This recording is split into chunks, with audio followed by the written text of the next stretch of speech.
الرحمن الرحيم. الحمد لله رب العالمين، والصلاة والسلام على سيدنا محمد وعلى آله وصحبه أجمعين. أما بعد، حضرة الرئيس المحترم وضيوفنا الكرام وأساتذتنا الأفاضل والطلاب الأعزاء، السلام عليكم ورحمة الله وبركاته. فيا أيها الحضور الكرام، إن موضوع كلام اليوم هو باكستان نعمة من الله وأمانة في أعناقنا.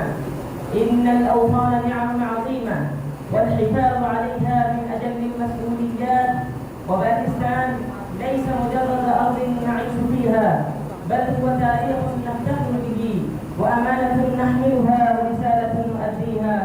قال الله سبحانه وتعالى: واشكروا نعمة الله إن كنتم إياه تعبدون. فمن أعظم نعم الله علينا نعمة الأمن، ونعمة الحرية، ونعمة الوطن الذي نقيم فيه شعائر ديننا بالمأمينة. فيا أيها الحضور الأفاضل، إن الوطن نعمة تشكر، وأمانة تحفظ، ورسالة تؤدي، ومسؤولية لا تهمل. فمن أراد خدمة وطنه فليخلص في علمه وليخلص في عمله، وليتحلى بالأخلاق الفاضلة، فبالعلم تدوم العلم، وبالأخلاق تدوم الحضارات.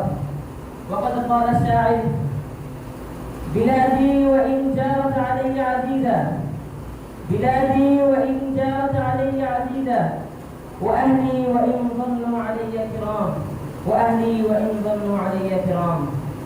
فيا شباب باكستان، احفظوا دينكم، وأكرموا علماءكم، وأحبوا وطنكم، وكونوا قدوة في العلم والعمل والإخلاص، فإن الأمة وأن يحفظنا وأن يجعلنا من الأوفياء لديننا، وأن يوفقنا لما يحبه ويرضاه.